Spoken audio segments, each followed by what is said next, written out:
আসসালামু আলাইকুম। আমি মোহাম্মদ শামিউর রহমান ট্রেডিং বাংলাদেশ থেকে। আশা করি সবাই ভালো আছেন। প্রথমেই বলতে চাই ট্রেডিং বাংলাদেশ ছোট পরিসরে ২ টি কার্যক্রমের সাথে যুক্ত আছে। একটি অনলাইন ওয়ার্কশপ সার্ভিস, অন্যটি স্টক সাজেশন। দুটোই নামমাত্র মূল্যে পেইড সার্ভিস। ২ ঘন্টার মাত্র ২ টি সেশনের মাধ্যমে এই ওয়ার্কশপটি ডিজাইন করা হয়েছে। স্টক প্রাইসের বেসিক ক্যারেক্টারিস্টিক্স এবং কিছু ইফেক্টিভ স্ট্র্যাটেজির কম্বিনেশন করে এই ওয়ার্কশপগুলো ডিজাইন করা।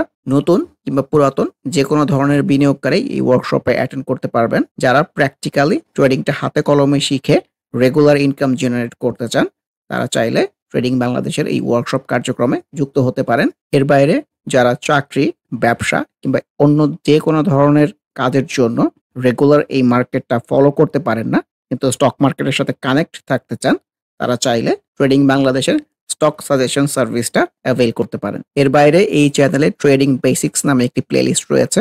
এটি মূলত ট্রেডিং শেখার প্লেলিস্ট। ক্যান্ডেলস্টিক এবং এর বিভিন্ন প্যাটার্ন, বিভিন্ন effective strategy, for example moving average trading strategy, upswing এর বিভিন্ন ফেজ এবং এই ফেজে ট্রেড প্ল্যান করার কোনো স্কোপ আছে কিনা, কিংবা বাউন্স ব্যাক ক্যান্ডেলগুলো কেমন হতে পারে, এসব সহ ট্রেডিং সংক্রান্ত বিভিন্ন বিষয়ের উপর ভিডিও দেয়া আছে।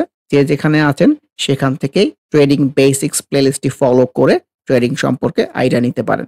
আলোচনার শুরুতে যদি ইন্ডেক্সটা নিয়ে বলতে চাই, ডাউন সুইং এর ধারা তো অব্যাহত আছে, ভলিউমটাও কমে যাচ্ছে, গ্র্যাজুয়ালি কমে যাচ্ছে। সো বেশিরভাগ স্টকের মধ্যে আমরা এই ডাউন সুইং এর রিফ্লেকশনটাই দেখব। সো এটাই বলতে চাই যে ইন্ডেক্সটা কবে প্রপার একটা বাউন্স ব্যাক করে এবং সকল স্টক রিফ্লেক্টেড হয়, ওই দিন নতুন করে আবার ট্রেড প্ল্যান করার সুযোগ সৃষ্টি হতে পারে। আর ইন্ডেক্সের এই ডাউন সুইং এর মধ্যেও কিন্তু ট্রেড প্ল্যান করার জায়গা থাকে, কিন্তু জায়গাটা খুবই ছোট হয়ে যায়। খুবই সিলেক্টিভ স্টক না হলে ট্রেড প্ল্যান না করাটাই ওয়াইজ। প্রপার বাউন্স ব্যাক কিংবা প্রপার রিটেস্ট না পেলে ট্রেড প্ল্যান কিংবা ট্রেড নেওয়া থেকে বিরত থাকাটাই বুদ্ধিমানের কাজ বলে আমার কাছে মনে হয়।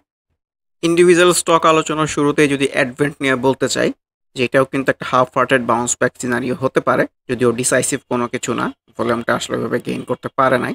লেটস সি যে আপকামিং ডেজ অ্যাডভেন্ট কেমন বিহেভ করে। অগ্নিসিসের কথাও বলতে চাই, ভলিউমটা খুবই সুন্দর অ্যাক্টিভ আছে, একটা ইনডিসাইসিভ ক্যান্ডেল এসছে, মুভিং এভারেজ থেকে দূরেও আছে। সো কখনোই এগুলা সেফ ট্রেড প্ল্যান করার জায়গা না, কিন্তু আবার অনেক সময় এই টাইপের ক্যান্ডেল থেকে আর একটা আপসুইং এর দিকে যায়। লেটস সি যে আপকামিং ডেজ মার্কেট কেমন বিহেভ করে। এআইএল তো ক্যান্ডেল গ্রিন, কিন্তু খুব যে ডিসাইসিভ কোনো কিছু এরকম না, ভলিউমটা একটু আনইউজুয়াল হয়ে যেতে পারে, অবজারভেশনের মধ্যে রাখতে হবে। আনলিম বা ইয়ার্নের কথাও বলতে চাই, ক্যান্ডেল ওয়াইজ যে একদম খারাপ এসছে এরকম না, একটা ডাউন সুইং এর পরে এই ধরনের ক্যান্ডেল থেকেও কিন্তু একটা বাউন্স ব্যাক হয়।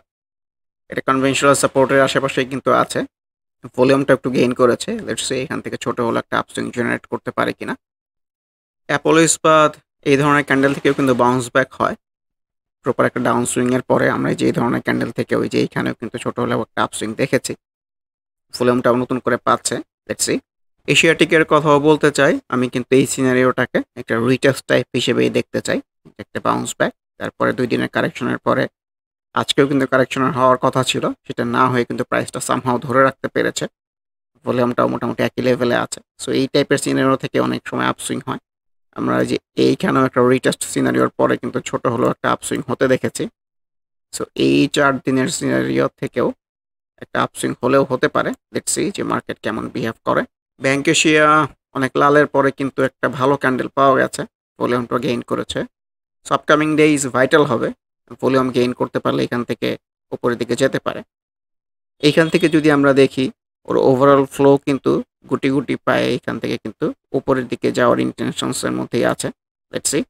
বিবিএস কেবলসের কথাও বলতে চাই, ডাউন সুইং এর পরে এই ধরনের ক্যান্ডেল থেকে অনেক সময় বাউন্স ব্যাক হয়। কনভেনশনাল সাপোর্টের জায়গা যদি আমরা বলি যে ও এই জায়গার মধ্যেই আশেপাশেই কিন্তু আছে। সো এটাও ছোট পরিসরে ডেফিনেটলি একটা ট্রেড প্ল্যান করার জায়গা হলেও হতে পারে। পিচ হ্যাচরিস ভলিউমটা গেইন করেছে, এটা একটা পজিটিভ সাইন। ক্যান্ডেল ওয়াইজও কিন্তু ভালো এসছে। এই ধরনের ক্যান্ডেল থেকে আমরা ফার্স্ট প্রাইমের মধ্যে একটা আপসুইং দেখেছি। সো বিচ হ্যাচারিস যেহেতু ট্রেন্ডই আছে, সো এই ক্যান্ডেলটাকে রেসপেক্ট করে এখান থেকে একটা আপসুইং হয় কিনা মার্কেট উইল ডিসাইড। বসুন্ধরা পেপারের কথাও বলতে চাই, ক্যান্ডেল ওয়াইজ কিন্তু একদম খারাপ আসে নাই। Let's see. বেক্স ফার্মা কারেকশনের পরে কিন্তু একটা বাউন্স ব্যাক টাইপ সিনারিও এসছে। প্রিভিয়াস সুইং এর বটম যদি বলি তাহলে কিন্তু আরও নিচে। লেটস সি আপকামিং ডেজ কেমন বিহেভ করে, আর ভলিউমটাও গেইন করতে পেরেছে, এটা একটা পজিটিভ সাইন। সেন্ট্রাল ফার্মার কথা বলতে চাই, এই টাইপের ক্যান্ডেল থেকে কিন্তু অনেক সময় ছোট হলেও একটা প্রফিটের জায়গা হয়।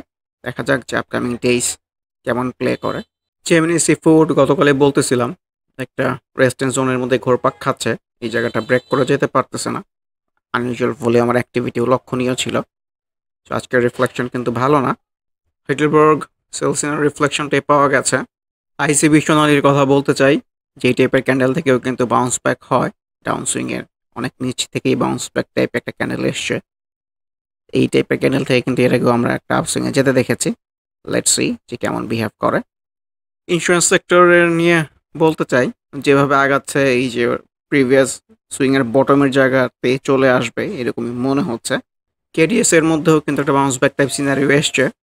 তো ইন্ডেক্সই যেহেতু পজিটিভ ফ্লোতে নাই, এই টাইপের বাউন্স ব্যাক কতটুকু প্লে করে মার্কেট উইল ডিসাইড। অরায়ন ফিউশনের মধ্যে তো আজকে আমরা অ্যাক্টিভিটি দেখেছি। সো কোহিনের অরায়ন ফিউশন অনেক সময় একই ফ্লোতে চলে, তো এইটাও একটা বাউন্স ব্যাক হতে পারে। Let's see. KPPL, central pharma, বেরিথাই, ওএল কোনোটার সিনারি তো ভালো না। কনভেনশনাল সাপোর্টের জায়গাও ব্রেক করে নিচে চলে যাচ্ছে, এরকম ইন্টেনশনস। টেক্সটাইল সেক্টরের মধ্যে কেটিএল এর কথাও বলতে চাই, প্রপার কারেকশন হচ্ছে। তো ওই যে এই কনভেনশনাল সাপোর্ট কিংবা এই জায়গাগুলোতে আসলে আবার আমার কাছে মনে হয় নতুন করে ট্রেড প্ল্যান করা যেতে পারে। লিব্রা এগুলোকে আমি সেলস এন্ড রিফ্লেকশনই বলতে চাই, মুভিং এভারেজ থেকে অনেক দূরে। ভলিউমটাও আজকে ডেভেলপ করতে পারে নাই, সো এক্সপেক্টেড কারেকশন হয়ে আবার নিচে চলে আসা। লিন্ডিবিডির মধ্যে ছোট পরিসরে এটাও তো একটা রিচার্জ সিনারিও হতে পারে। Let's C. লাভেলোকে নিয়েও বলতে চাই, যেহেতু ট্রেন্ড লাইনের এই জায়গাটা ব্রেক করে ফেলেছে, এখন নিচে এই সাপোর্টের জায়গাতে এসে একটা বাউন্স ব্যাক জেনারেট করতে পারে কিনা এটাই দেখার অপেক্ষা। মতন স্পিনিং এর মধ্যেও কারেকশন দেখা যাচ্ছে। কারেকশন হয়ে এই ট্রেন্ড লাইনের সাপোর্টের এই জায়গা আসলে ছোট হলেও একটা আপ সুইং এক্সপেক্টেড, যদি এখান থেকে একটা বাউন্স ব্যাক পাওয়া যায়। মিডল্যান্ড ব্যাংকের কথাও বলতে চাচ্ছি, যে প্রপার কারেকশনই আসতেছে। আনইউজুয়াল ভলিউম সেলস ইন রিফ্লেকশনটাই কিন্তু পাওয়া যাচ্ছে, যেহেতু কারেকশন হচ্ছে। সো এটা অবজারভেশনের মধ্যে রাখতে হবে যে মুভিং এভারেজ থেকে এর আশপাশ থেকে একটা বাউন্স ব্যাক পেলে এটাও কিন্তু সুন্দর ট্রেড প্ল্যান করার জায়গা হতে পারে ফর অ্যানাদার আপসুইং। মীর আক্তারের কথাও বলতে চাই, কনভেনশনাল সাপোর্টের আশেপাশেই আছে। ক্যান্ডেল ওয়াইজে খুব একটা খারাপ এসছে এরকম না, ভলিউমটাও ডেভেলপ করার চেষ্টা করতেছে। Let's see. Navana Pharma conventional সাপোর্টের আশপাশ থেকে কিন্তু half hearted retest type scenario আসতেছে। ইন্ডেক্সের যে অবস্থা কতটুকু এই জায়গাটাকে রেসপেক্ট করে মার্কেট উইল ডিসাইড। এনআরবিসি ব্যাংকের মধ্যেও সেল সিনারিও প্রপার রিফ্লেকশনটাই পাওয়া যাচ্ছে। ওএমএক্সের মধ্যেও সিনারিও ভালো না, এই নিচে প্রিভিয়াস সুইংয়ের বটমের জায়গাতেই চলে আসবে মনে হচ্ছে। অরায়ন ফিকশন তো আজকে ভালো করেছে, সো ভলিউমটা আবার একটু লক্ষ্য রাখতে হবে আনইউজুয়াল হয়ে যায় কিনা। তো আগামী দিন ভলিউম গেইন করলে কিন্তু সুইংটা আরও উপরে যেতে পারবে। অরায়ন ফার্মা সিনারিও তো ভালো না, এই যে প্রিভিয়াস সুইংয়ের যে বটম এইসব জায়গাতেই হয়তো চলে আসবে। প্রগতি লাইফ আজকের সিনারিও কিন্তু মোটেও ভালো না, মানে গতকালে কিন্তু এই রিফ্লেকশনটা পাওয়া গিয়েছিল। সো কারেকশন হলে, বড় কারেকশন হলেও কিন্তু অ্যাকসেপ্ট করতে হবে। প্রাইম লাইফ ভলিউম নতুন করে গেইন করেছে, ক্যান্ডেল ওয়াইজ যে খুব একটা খারাপ এসছে এরকমও না, অ্যাজ এ হোল ডাউন ট্রেন্ডে চলতেছে। Let's see. Racket ban unusual volume হয়ে যেতে পারে, এটা অবজারভেশনের মধ্যে রাখতে হবে। অ্যাজ এ হোল চার্টে সবুজ আসতেছে, চার্টে সবুজ মানেই তো ভালো। Reliance one looks very good, আজকে ভালো রিকভারি করেছে in fact candle wise. Moving average 50 নিচে চলে গিয়েছিল, তো আজকে ক্যান্ডেল ওয়াইজ ভালো রিকভারি করেছে। একটা ডাউন সুইংয়ের পরে এই ধরনের সিনারিও আসলে কিন্তু একটা আপসুইং হতে পারে, যে ভলিউমটা একটু ডেভেলপ করতে পারলে ভালো হতো। Let's see. রবির মধ্যেও কিন্তু আনইউজুয়াল ভলিউমের অ্যাক্টিভিটি পরিলক্ষিত হচ্ছে, দেখা যাক আপকামিং ডেজ কেমন বিহেভ করে। অ্যাজ এ হোল ডিসাইসিভ কোনো কিছু মনে হচ্ছে না, আবার সেম ভলিউম কন্টিনিউ হলে কিন্তু এখান থেকে উপরের দিকে যাওয়ার ইন্টেনশনস হতে পারে। রূপালী ব্যাংক ইনডিসাইসিভই বলতে চাই, নতুন করে আবার ভলিউমটা গেইন করেছে, আনইউজুয়াল ভলিউমের অ্যাক্টিভিটি ছিল। Let's see. Rupali life down ট্রেন্ডে চলতেছে, ছোট পরিসরে এটাকে সেল সিনারি বলতে চাই, আনইউজুয়াল ভলিউমের অ্যাক্টিভিটিও আছে। সো সেল সিনারি হলেও কিন্তু সুইং আরও ফেস হতে পারে, দেখা যাক আপকামিং ডেজ কেমন বিহেভ করে। সালভো এই জায়গাটাকে ভালো লাগতেছে, ভলিউমটা আবার গেইন করতে পেরেছে, এই ড্রাই ভলিউম থেকে কিন্তু নতুন করে ভলিউম পাচ্ছে, এটা একটা পজিটিভ বিষয়। তার মধ্যে প্রাইসটা আরও শেষের দিকে আরও উপরে কেনাবেচা হচ্ছিল। লেটস সি যে আপকামিং ডেজ কেমন বিহেভ করে। অ্যাটলিস্ট যে কয়েকটা একটু গ্রিন আসতেছে ক্যান্ডেলের মধ্যে, তার মধ্যে সালভো একটা।